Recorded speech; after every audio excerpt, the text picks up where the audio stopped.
आज खरं तर व्हिडिओ बनवायची इच्छाच नाही आहे, पण बनवते.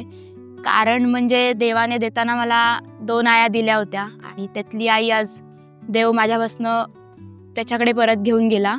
आज आम्ही ट्रॅव्हलिंगला निघालेलो आणि घरून फोन आला की तुझी माऊ ऑफ झाली आहे.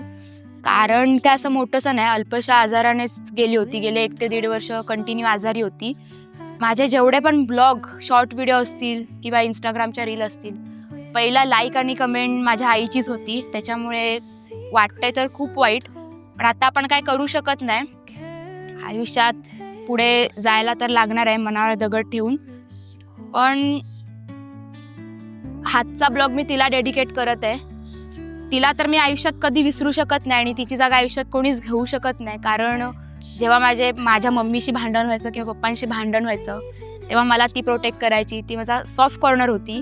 म्हणजे जसे माझे आई वडील माझ्यासाठी आहे तशीच ती होती. आई वडिलांची जागा आणि तिची जागा माझ्या आयुष्यात कोणी घेऊ शकत नाही. आयुष्यातला एक महत्त्वाचा माझा आधारस्तंभ आज निघून गेलेला आहे. तर ती जिथे कुठे असेल तिने माझे ब्लॉग बघावे आणि तिने मला आशीर्वाद द्यावा. आज आम्ही परत एकदा निघालो होतो आमच्या गडदुर्गांच्या सफरीसाठी. आजचा दौरा होता खेडमध्ये. आज आम्ही तोफांचा किल्ला पाहण्यासाठी चाललो होतो. रत्नागिरी ते खेड हा प्रवास जवळजवळ 4 तासाचा होता. ही छोटीशी जर्नी माझ्या लाईफ टाईम लक्षात राहण्यासारखी आहे. कारण न्यू बाईक वरनं आज आमची फर्स्ट राईड होती. आता समोर आम्हाला रसाळगड दिसायला सुरुवात झाली होती. खेडवरनं जवळजवळ 10 ते 15 किलोमीटर आत हा किल्ला आहे. लांबूनच या किल्ल्याचा प्रवेशद्वार दिसायला सुरुवात झाली होती. आत्ता आलेलो आहोत आपण रसाळगडला. 2 दिवसात आपण 3 किल्ले फिरणार आहोत. मागच्या वेळेला आपण आलो होतो महिपतगडवर, तर त्याचा ब्लॉग सुद्धा आपल्या यूट्यूब चॅनलवर अवेलेबल आहे.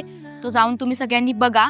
सर्वात आधी आपल्याला महादेवाचे दर्शन होते. हा ऐतिहासिक किल्ला म्हणजे रसाळगड. याला तोफांचा किल्ला म्हणून सुद्धा ओळखले जाते. 1660 मध्ये छत्रपती शिवाजी महाराजांनी हा किल्ला जिंकला होता. 1755 सालात हा किल्ला मात्र पेशव्यांच्या ताब्यात गेला. 1733 मध्ये संभाजी आंग्रे येथे मुक्कामास होते. पहिल्या आणि दुसऱ्या दरवाजाच्या मध्ये ही मारुतीरायाची भव्य मूर्ती आहे. 10 ते 15 मिनिटं इतकाच ट्रेक आहे.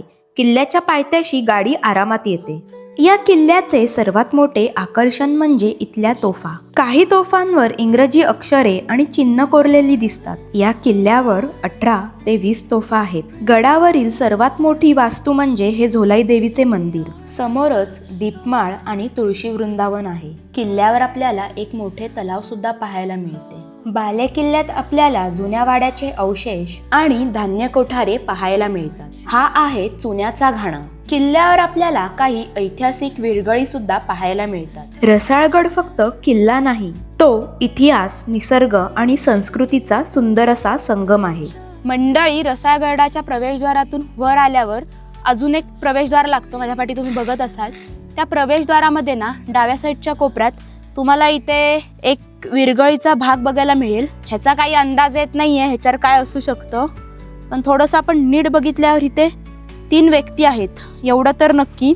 बाकी मी काय सांगू शकत नाही. रसाळगड बघून आम्ही निघालो होतो वाडी बेलदारमध्ये. कारण उद्या आमची सुमारगडवर मोहीम होती. आज रात्रीचा मुक्काम आमचा तिथेच होता. चला मंडळी, भेटूया पुढच्या भागात.